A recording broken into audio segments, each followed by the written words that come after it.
Number 14. The Costume Party from Hell. Number 14 is a modern classic of bad judgment. We've all made questionable fashion choices in our 20s, like frosted tips or cargo shorts, but Prince Harry, he went straight for the global incident option. At age 20, Harry attended a costume party. Out of literally millions of costume options, pirate, cowboy, giant banana, he chose to wear a Nazi uniform complete with a swastika armband. The photos hit the tabloids immediately with the headline, "Harry the Nazi."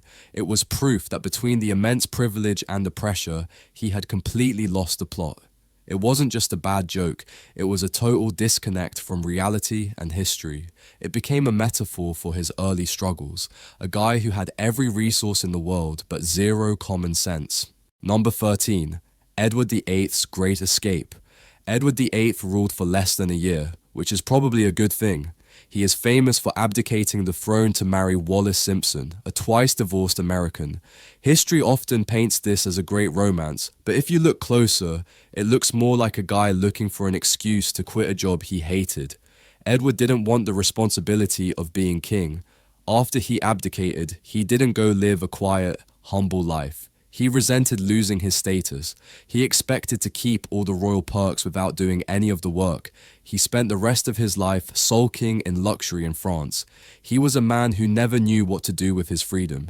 He just floated around high society parties, looking bored and bitter. He gave up the most powerful seat in the world and then spent decades complaining about the seating arrangements at dinner parties. Number 12. The $25 million party. George IV makes the list because, honestly, the guy was a walking disaster.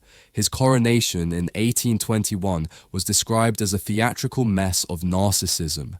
At a time when half the country was unemployed and hungry, George decided to throw the most expensive party in history. It cost the equivalent of over $25 million today. He spent this money so he, a middle-aged man suffering from severe gout, could dress up in a velvet costume that made him look like a Roman emperor. He treated the coronation like a costume party. He was so terrified of his wife ruining the vibe that he hired prize fighters to guard the doors. It solidified his image as a self-absorbed, irresponsible man-child who cared more about velvet robes than his own starving people. Number 11. The bulletproof poodle. Prince Rupert was a dashing commander in the English Civil War, the kind of guy who looked great on a horse, but his choice of sidekick was unusual. He brought his white poodle, named Boy, onto the battlefield with him. Now, having a dog is fine, but Rupert and his followers genuinely believed this dog was a supernatural familiar. They claimed the dog could catch bullets in its mouth and was magically invincible. Roundhead propaganda even spread myths that the dog was a shape-shifting demon. Rupert bought into his own hype. He thought his magic dog made him invincible. Sadly, reality caught up with them at the Battle of Marston Moor. The dog, predictably, was not bulletproof and was killed in the fighting. It's a tragic end to the strangest mascot in military history. Number 10. Henry VIII's Tinder Nightmare. Henry VIII is described by historians as an ongoing constitutional crisis in human form. He's the guy who couldn't take no for an answer. His obsession with having a male heir led him to break the entire country away from the Catholic Church just so he could get a divorce. He created the Church of England essentially as a workaround for his marital problems. He went through 6 wives, beheading 2 of them. It was quantity over quality for Henry. He dissolved the monasteries, stole their wealth to fund his wars and palaces, and ruled through tyranny and paranoia. He turned England upside down because he wanted a son and a new girlfriend. The religious crisis he started lasted for centuries. Talk about leaving a messy legacy just because you couldn't keep it in your pants. Number 9. James I's Witch Hunt. James I wasn't just a king, he was a conspiracy theorist with an army. He was deeply paranoid and convinced that witches were a genuine threat to national security. This started when a storm hit his fleet while he was bringing his bride home. Most people would blame the weather. James blamed black magic. He went off the deep end. He personally oversaw interrogations and executions of accused witches. He even wrote a book called Demonology to prove that magic was real. He essentially turned his own supernatural panic into official government policy. Imagine if a modern president wrote a book about how Bigfoot was stealing nuclear codes. That was James I. He was terrified of old ladies with cats, and he used the power of the crown to hunt them down. Number 8. Queen Caroline versus the door. If you think modern celebrity breakups are messy, you haven't seen George IV and Caroline of Brunswick. They hated each other, like really hated each other, but Caroline wasn't going to go down quietly. When George's coronation day arrived, she decided she was going to be crowned queen, whether he liked it or not. She showed up at Westminster Abbey uninvited, dressed in full ceremonial black like the Grim Reaper of marriages. She marched up to the doors and literally hammered on them, demanding to be let in. The guards had been given strict orders to block her, so they just stood there awkwardly while the Queen of England banged on the door screaming. She tried every entrance, creating a massive public spectacle. It was the ultimate "let me in" meme moment. It symbolized the monarchy shutting the door on her, quite literally. She never got in, and she died a few weeks later, probably from pure rage. Number 7. Charles II's magic hands. Charles II was the merry monarch, known for partying and having a good time, but he also had a deeply weird, superstitious side. He genuinely believed that because he was king, he had divine superpowers. Specifically, he thought his touch could cure diseases. He focused on scrofula, a nasty glandular disease known as the king's evil. Charles held massive public ceremonies where he would touch up to 100,000 sick people. Just imagine the hygiene nightmare of touching thousands of sick peasants in the 1600s with no hand sanitizer in sight. He wasn't doing it as a scam, he really believed he was magic. It's a charming but deeply weird chapter in British history where medical science was replaced by "the king poked me, so I guess I'm cured now." Spoiler alert, it didn't work. Number 6. Princess Margaret's $6,000 bathroom. Princess Margaret was a total mood. She was a chain-smoking, gin-drinking legend who treated royal rules like vague suggestions. She was the younger sister of the Queen, which meant she had all the privilege and none of the responsibility, and she leaned into it hard. Her spending was legendary. She had a private villa on the island of Mystique, and she decided it needed a renovation funded by the taxpayers. She spent enormous sums, including blowing £6,000, which was a fortune back then, on just the bathroom. She was famous for scolding staff and treating her public duties as optional annoyances. She weaponized luxury. While the rest of the country was tightening its belt, Margaret was renovating her island getaway and ensuring her bathtub was fit for a diva. She was the original material girl. Number 5. King John's baggage claim nightmare. King John is basically a medieval punchline. He's the villain in Robin Hood and the guy who was bullied into signing the Magna Carta. But his nickname Lackland wasn't his only failure. His most on-brand disaster was physically losing the crown jewels of England. John was fleeing his enemies and decided to take a shortcut across the Wash estuary.